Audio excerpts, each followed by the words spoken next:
नमस्कार मित्रांनो, आज आमच्या इकडं पाऊस पडलेला आहे आणि प्रणव आणि प्रतीक दारातलं गवत काढीत आहेत. भरपूर वाढलेलं आहे गवत आणि इकडं पलीकडे बघू शकता ऊस किती हिरवागार फुटलेला आहे.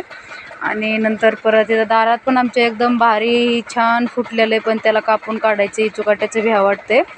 आणि पाऊस पडला आज आमच्या इकडं भरपूर. काल आम्ही चूल पेटवली होती, तर इथं बघू शकता लाकडं बिकडं पडलेत. हे आईस्क्रीमवालं मामा. आणि इकडं वरती बघा आता लय पाऊस पडला आज, भरपूर पडला, सगळा चिखल चिखल झालाय. आणि इकडं मालक जनावराला नाही का ते कडव्याची कुटी करायला चालू आहे आणि इकडे ह्यांचं गवत काढायला चालू आहे. तर बघू शकता अशा पद्धतीनं त्यांचे आज मी कामं करायला हाजरी लावलेली आहे. भरपूर येड्यावणी करते, त्याच्यामुळे त्यांना आज मी कामं सांगितलेत, पण ती काही गवत व्यवस्थित काढण्यात नुसतं वरलं खुडून खुडून काढायला लागलेत. तर आता मला परत उद्याच्याला अजून हे सगळं उपटून व्यवस्थित काढायला लागलं, स्वच्छ दिसन. तर बघा आज पाऊस